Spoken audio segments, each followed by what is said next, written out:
मन बड़ा प्रसन्न बा। ये समय रोपनी सोहनी का सीजन चलता। हमार भौजी कहत रही कि देखब हो, जब से ही बीजेपी सरकार बनल बा मन बड़ा दुखी रहल है, लेकिन अब जौन बा कि उम्मीद ऐसन बनता, हवा ऐसन बनतिया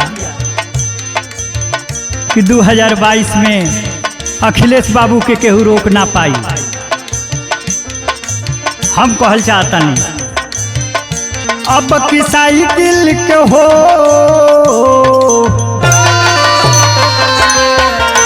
अब की साइकिल के बटना दबावल जाई, अखिलेश के जितावल जाई हो। अब की साइकिल के बटना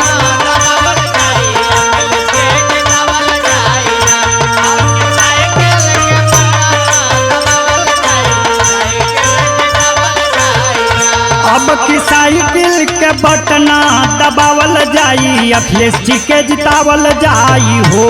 अब की साइकिल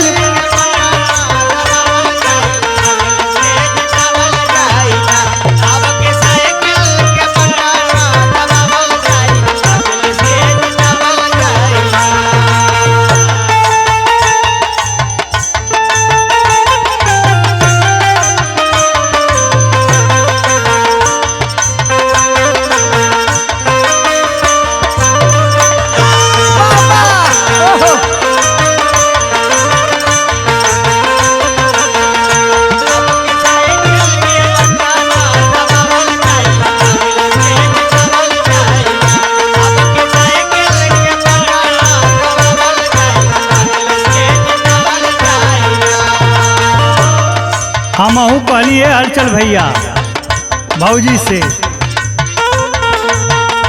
देवर तोहार हन, हमरो अंदर समाजवादी कीड़ा जब से होश संवरली तब से फोई फोई करता। अरे गलत का विरोध खुलकर करना है, कूटनीति से नहीं डरना है, सच का इतिहास लिखवाना है, सरंगी वाले से सरंगी बजवाना है। दीन दुखियन के दाता, समझवाद के विधाता,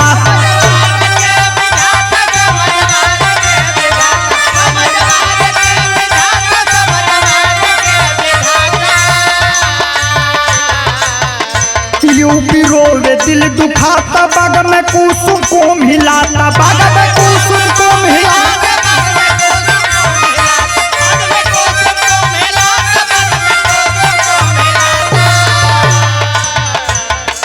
हमारे यूपी की जो दुर्दशा हुई है इन 5 सालों में,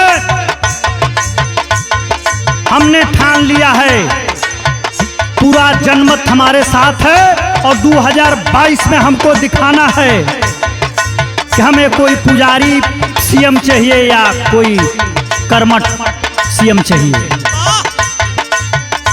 अब की मंदिर में हो, अब की मंदिर में बाबा के बैठावल जाई, घंटा बजवावल जाई हो। अब की मंदिर में बाबा के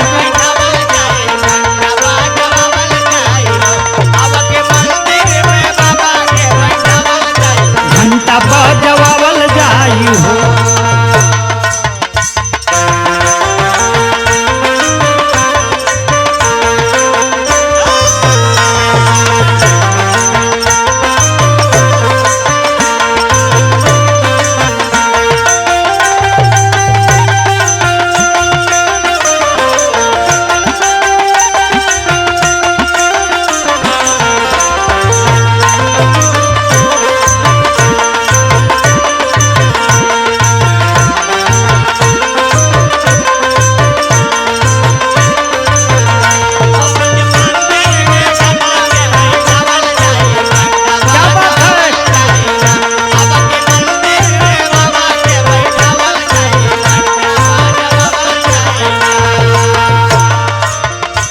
इतना ही नहीं, हंसी आती है इस सरकार पे।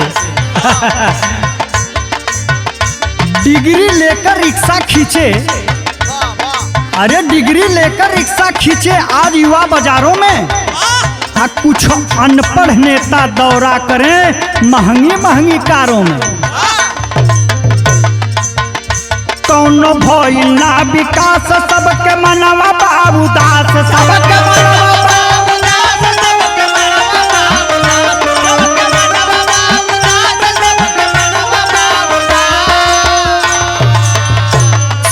भैसा चौर घास गधा खाता चौन परासा गधा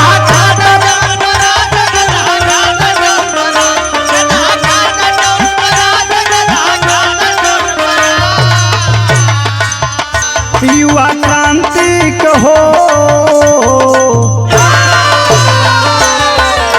युवा क्रांति कया लखा जगावल जाई, यूपी चमकावल जाई हो। युवा क्रांति कया लखा जग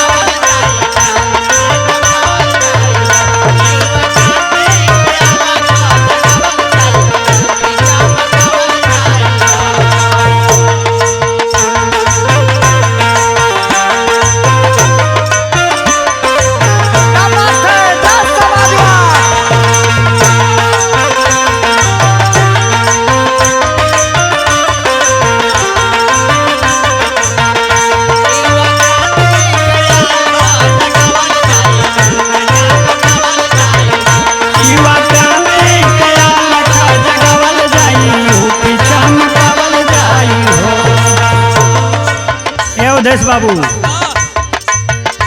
हम समझदार इतने हैं, हम समझदार इतने हैं कि इनका झूठ पकड़ लेते हैं और उनके दीवाने अंधभक्ति में यकीन कर लेते हैं।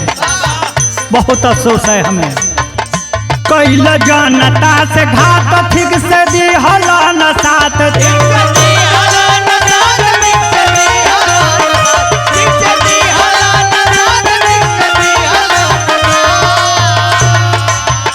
पंसल कैल जात पात कुर्सी छोड़ी धरब खाट, कुर्सी छोड़ी धरब खाट।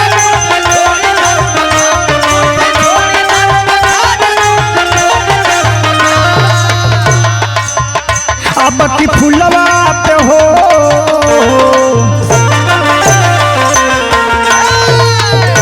अब की फुलवा पर साइकिल चलावल जाई, चंदन महकावल जाई हो। अब की फुलवा